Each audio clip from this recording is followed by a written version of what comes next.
Ma maman m'a toujours dit, avec une bonne organisation, on gagne du temps et de l'argent. Et maintenant que je suis de mon côté, je me rends de plus en plus compte de la réalité de cette maxime. Quand je m'organise pas, que je suis pas au clair sur ce que je dois faire, je me retrouve à patauger pendant la journée et j'arrive à la fin de la journée et je n'ai rien fait. Mais dès que je mets en place quelques astuces d'organisation, j'ai vraiment l'impression de ne plus perdre mon temps.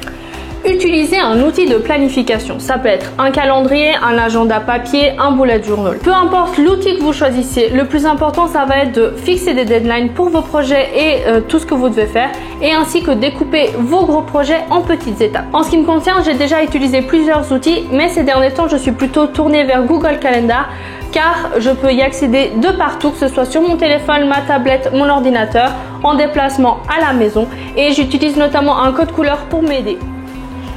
Faire une to-do list en se basant sur les éléments que tu as mis dans le calendrier. Tu ne dois pas la faire de n'importe quelle manière. Tu dois penser à classifier tes tâches de la plus importante ou de la plus longue à la plus simple. Et tu vas bien évidemment t'attaquer à ta to-do list dans l'ordre, c'est-à-dire en commençant par la plus difficile jusqu'à la plus simple. En ce qui me concerne, je varie un peu les to-do list. Je peux tout autant utiliser une version papier où il y a juste des cases puis j'écris à côté, ou l'application Task dont je t'ai déjà parlé dans ma vidéo de ma réalistiquement une routine en vacances. Ah, et en parlant de to-do list, une chose que tu dois faire là maintenant tout de suite, c'est t'abonner à cette chaîne et laisser un petit pouce en l'air. Se couper des distractions et se fixer un temps de deep work au moment où vous serez le plus concentré. En ce qui me concerne, je suis plutôt quelqu'un de productif le matin, donc généralement après ma morning routine, j'attaque les tâches les plus difficiles de la journée. Je me fixe au minimum 1h30 où je suis juste en train de faire du travail, mais quand je suis motivée et bien concentrée, généralement ça peut aller jusqu'à même 4 heures. Je pourrais vous parler un peu plus en détail sur le deep work, mais en gros c'est se couper de tout et bosser de manière intense pendant un certain temps donné.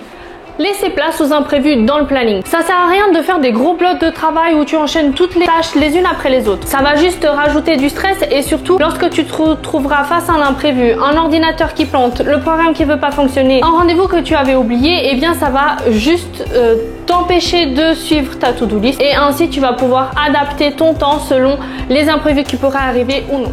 Prévoir du temps de repos, c'est important pour se régénérer et si on veut être efficace lors de nos moments de travail.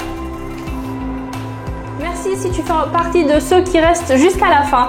N'hésite pas à me dire dans les commentaires quel outil de planification tu utilises, je serais bien curieuse. Et si tu as des applications en particulier de productivité que tu as testé et que tu aimes bien, je suis preneuse. Ceci dit, n'oublie toujours pas de t'abonner, de partager cette vidéo si elle t'a été utile, et je te dis à très bientôt pour une nouvelle vidéo. Ciao!